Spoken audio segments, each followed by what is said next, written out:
This video is going to cover modifying the chart of accounts. In this chapter, we're going to add accounts to the chart of accounts with balances.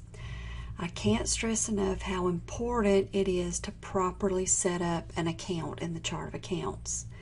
The account type, the detail type must be correct. If not, the account will not show up properly in the financial statements, which was going to result in incorrect financial statements. Remember that in accounting, accuracy is critical because management and other users rely on the financial statements to make accurate business decisions. In this class, if you find yourself struggling to determine account types, it's very important that you go back and relearn them. To function as a competent accountant or bookkeeper in the workforce, you're going to have to know some basic concepts, and determining the account type is one of those. So we're going to start off in our sample company, and we're first going to add a new account. And the account that we're going to add is the checking account. So to get to your chart of accounts, click the gear icon over at the right, and then click on chart of accounts. Okay, so here's a list of your chart of accounts. You might see a message before that says see your chart of accounts, so you would click on that, but in my case it went right into the chart of accounts. So let's add a new account. So we'll click new, and the type of account that we're working with is a cash account. So if you click down on the account type, you will see bank. Now it's important to specify which accounts are cash accounts or bank accounts.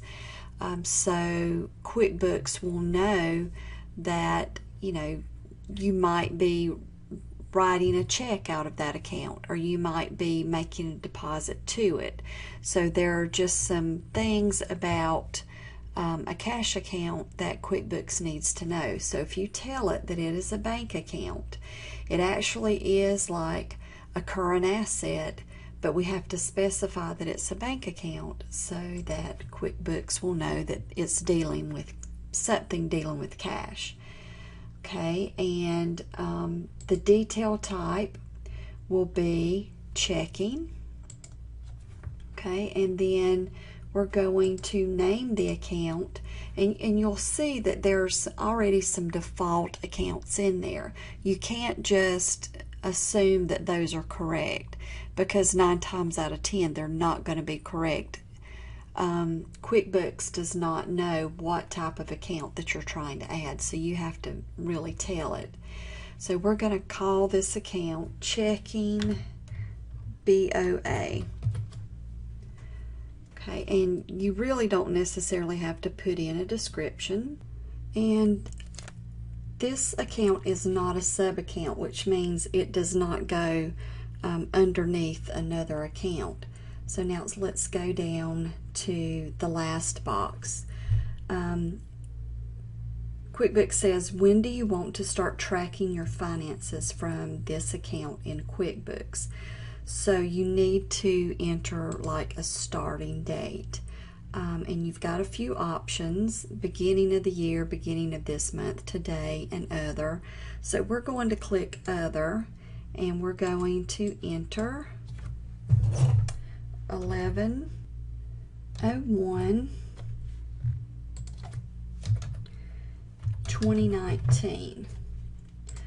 Okay, and notice now that another box has popped up, and it's asking us for any balance that was in the account as of 10/31/2019, which was right before our beginning date. So we're going to put in there 20,000, and then save and close.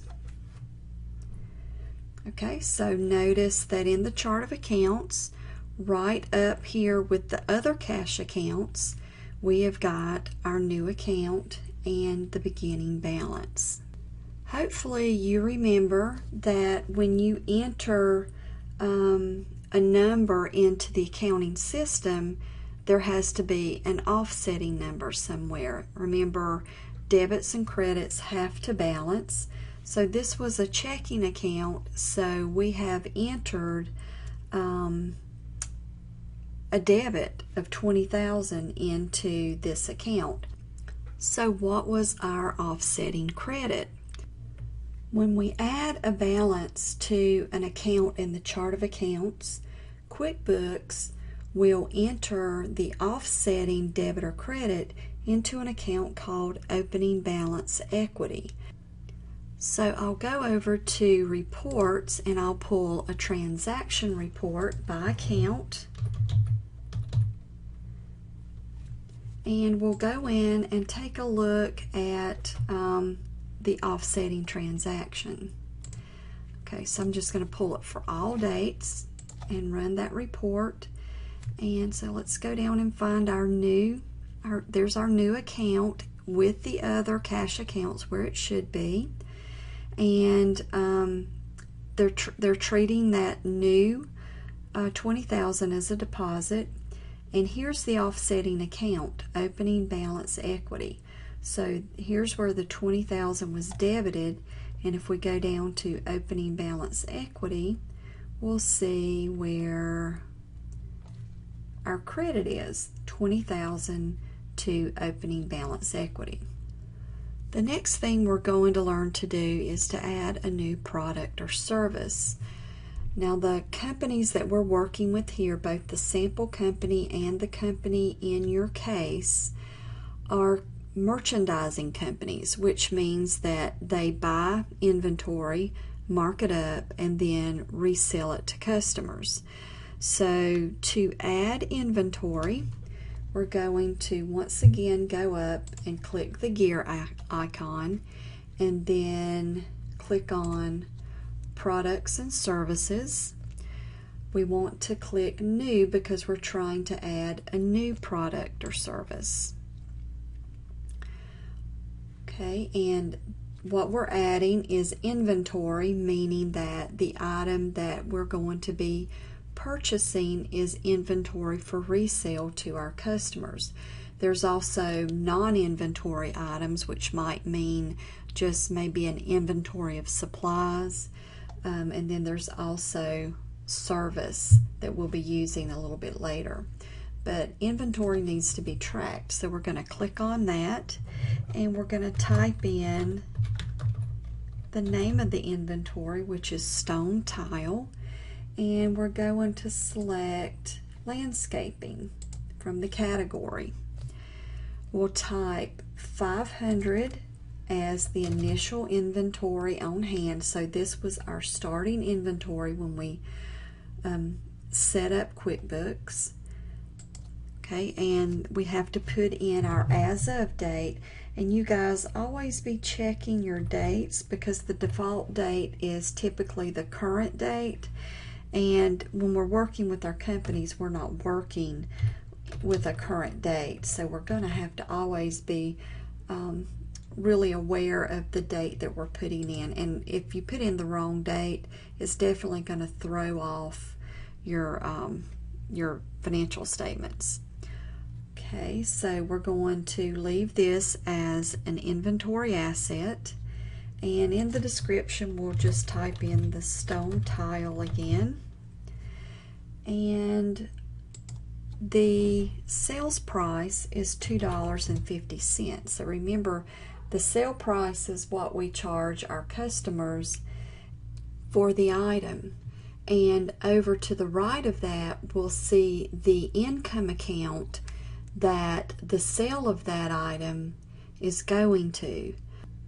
So when we sell stone tile, the sales price is going into sales of product income.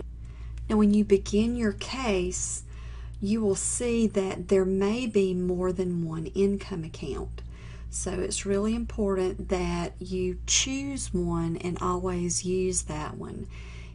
If your book in the case tells you to use the sales account, instead of sales of product income, and sales is in there, you choose the sales account. And just make sure that you are consistent when you're entering your products as to which one of those sales accounts you use. You don't want your income spread between more than one account. So anytime you set up a product, just be sure you are consistent with the income account. It'll be some kind of sales account. Okay, so we are selling a product, so this is going to be taxable at the standard rate. And now we'll go down to the cost. Now remember, the sales price is what we sell the item for, the cost is what we bought it for. So we have to track both costs. So we'll put in there, $1.25, and the cost account always goes to cost of goods sold. Hopefully you remember that account and what it's used for. So we'll click Save and Close, and now we want to add a service. So we're going to come back up here to New, and instead of clicking Inventory, we're going to click Service. The name of the service is Estimates, so we'll type that in. Then for the category, we're going to enter Design. And we're going to make sure that I sell this product service to my customers is checked. And in the description, we'll type in estimates once again. Then we'll go down to the sales price or the rate. And for our estimates, we are charging $50 per hour. So we'll put the 50 in. We'll double check the income account. This is a service, so if you're entering a service, make sure it's going to the service income account. And services are generally not taxable, so we'll click on non-taxable and then Save and Close. Okay, so here is our list of products and services that we're selling. And so if we go down, we should be able to see the stone tile, and we should also be able to see the service that we put in right here, estimates. Now let's go and work on adding some additional accounts to the chart of accounts. We'll go back to the gear and to the chart of accounts, and we're going to add now an account called prepaid rent.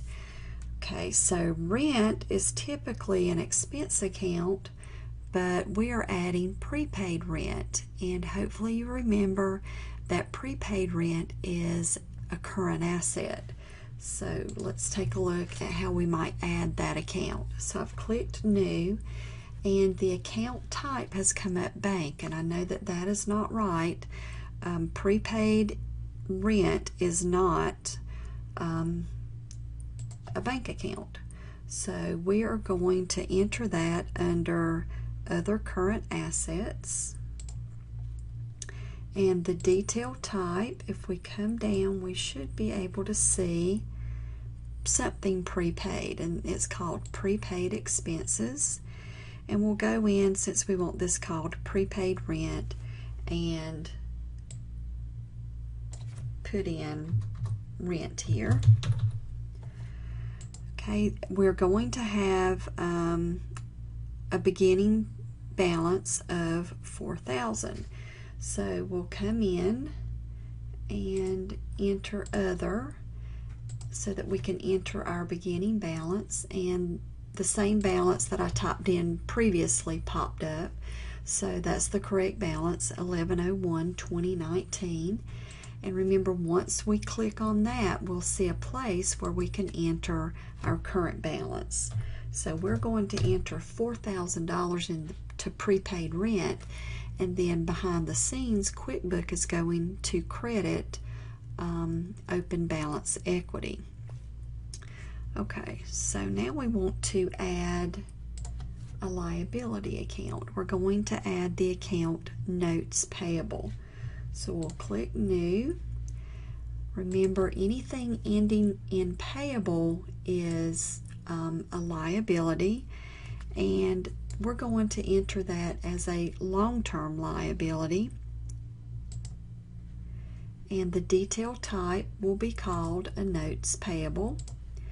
And the account that's going to show up in our chart of accounts will be called notes payable Chase. Okay, now this one has a beginning balance of $9,000. So we're going to enter our date again, and remember it's 11/01/2019. So our balance box has popped up, and we're going to enter 9,000. Now QuickBooks knows that a notes payable has a normal credit, so it's going to credit notes payable and then debit opening balance equity. Okay, we don't have to close all the way out like I've been doing each time. I can click Save and New, and QuickBooks will send up a new account to add. And this one we're going to add the common stock account. Now common stock is an equity account, and it's like a corporation's capital. So if you haven't had accounting too, you might not know this, but we're going to go in and put equity, because that's what capital is. It's an equity.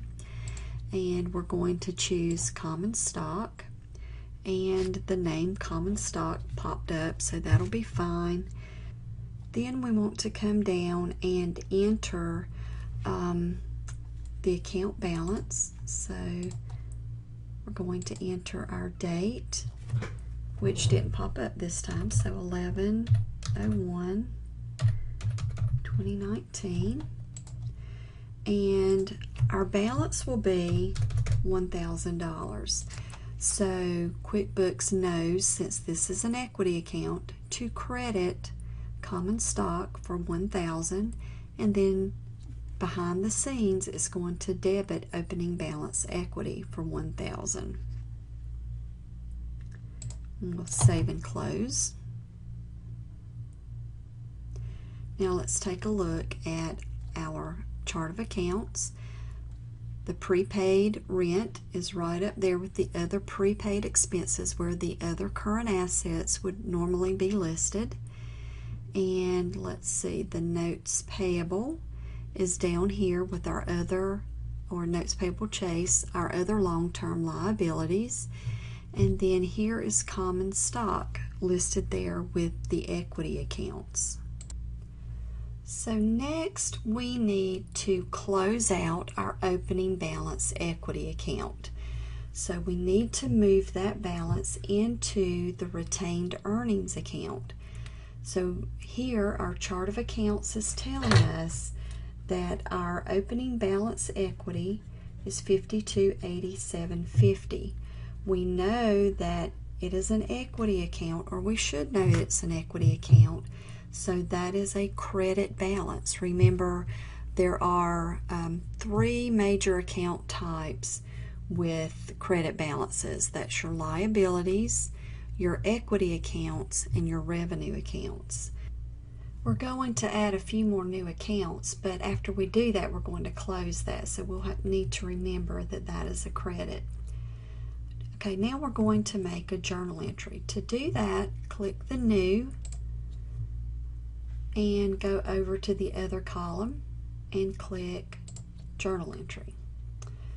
Okay, our journal date is there, 11/1/2019, and under Account we're going to click on the drop down arrow and select the account, Accounts Receivable, and we're going to go over to the name column, and this particular customer is not set up, so we're going to have to set that customer up.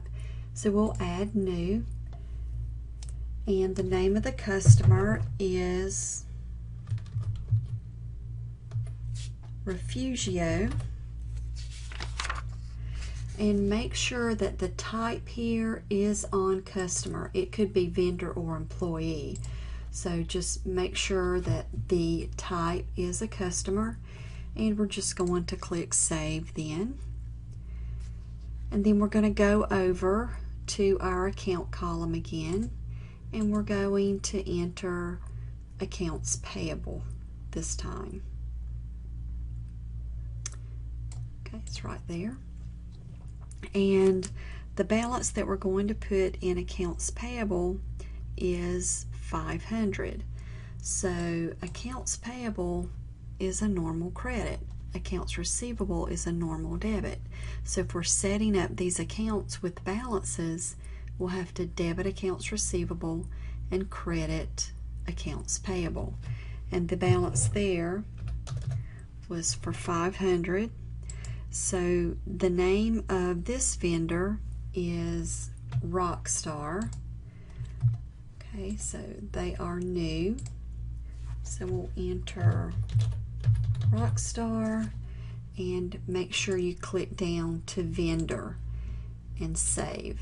So now QuickBooks knows that the vendor Rockstar owes us 500, and when we open up this company we have a customer, Refugio, who owes us 775. Now notice this journal entry is out of balance. You absolutely cannot go any further until you balance out this journal entry. So we're going to balance it with opening balance equity. Okay, and QuickBooks has done the math for us. They know that we needed a $275 credit to make it balance. So now we'll just save the entry and we'll close out of that. And now let's check out the balance again in our chart of accounts for opening balance equity, because we're about to close that out now. Okay, opening balance equity has a balance of $55.62.50. So we're going to need to debit this account for $55.62.50 to close it out. And there's another way to find that balance. We can go back to our transaction detail by account, and for all dates, and run the report. It's good to just check your dates. When you get into your case, you'll want to make sure all your dates are in 2019 and that you haven't made a mistake. So we can simply go down to the opening balance equity and just take a look at the balance is $55.62.50. So there are a couple of ways that you can find your balance. So now let's make another journal entry here. Go to the new icon and over to the other column and click on journal entry. Make sure our date is correct, 11/1/2019. We're going to click on the opening balance equity account and then debit it to close it for $55.62.50, the balance that we just saw.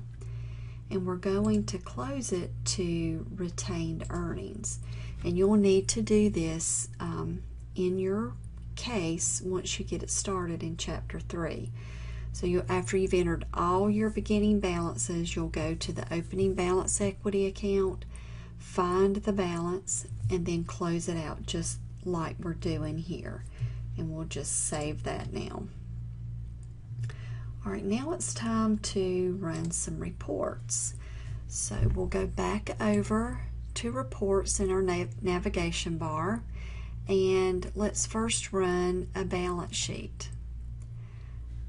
Okay, now the balance sheet is very important as far as dates are concerned.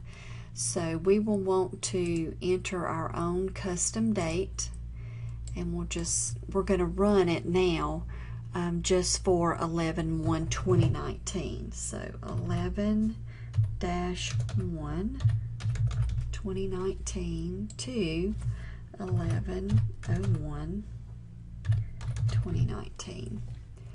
And we'll tell it to run the report. And here you'll see our balance sheet. the as of date here. Our total assets are $25,400, and remember, assets have to equal liabilities and owner's equity, and $25,400 there. Now, if you'd like to save this report, and the customization being the date, just click Save Customization.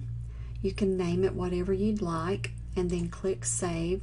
So the next time you go to your reports, you can click Custom Reports, and your balance sheet will be there for that specific date. And you just click on it, and it comes right up, and you don't have to enter the dates again. Okay, now let's look at how you might submit these reports. You can click Print, then Save as PDF. When the report comes up in a PDF file, if you'll click Print up at the top, and in your printer selection, there is a selection called Microsoft Print to PDF. So tell it to print, and it will come up and ask you where you would like to save it. I'm just going to save it in my documents and name it, I don't know, Chapter 3 Sample, and save it. Just name it something where you can identify it so that you know you're uploading the correct document. Okay, so now let's go back to QuickBooks. Alright, and the next report that we're going to look at, we'll just click right back over on Reports. We'll click on Standard. It's the transaction detail. You'll have to run one of these for the correct dates listed in your book at the end of every case problem that you do. So you can find that report, the transaction detail by account, by scrolling all the way down to For My Accountant and clicking on it, or you can just start typing the name up here. So if you did, you have to type it right, transaction detail, it'll bring up all the reports that start with TRAN, and you're looking for the detail by account, and click on that. And your textbook will tell you to print this report with a specific date, and that date will be from 1/1/2010, so you'll want to make it custom, 01/01/2010 to 12/31/2020. And the reason that you're going to be entering such a long range is so that you can look to make sure that everything that you've entered in your case is dated correctly and in the correct year, because a lot of times we don't see the default date and we'll just keep the default current date, and that will definitely mess up our reports. So after you run your transaction detail, just make sure that you scroll down, and in your case everything would be dated in 11/1/2019, and if the dates are not in 2019 in your case problem, then you know you've got an error somewhere, and it's really easy to correct a date. So for example, if I wanted to change this one to July 28th, I would just click on it, change it to the 28th, and then save and close. So once you pull your transaction detail, you can drill down on any of your transactions and make payments. Okay, so I think that's it for Chapter 3. You guys be really, really careful when entering your fixed assets. There is another video at the beginning of the case that hopefully you will view before you enter your fixed assets in Case 3.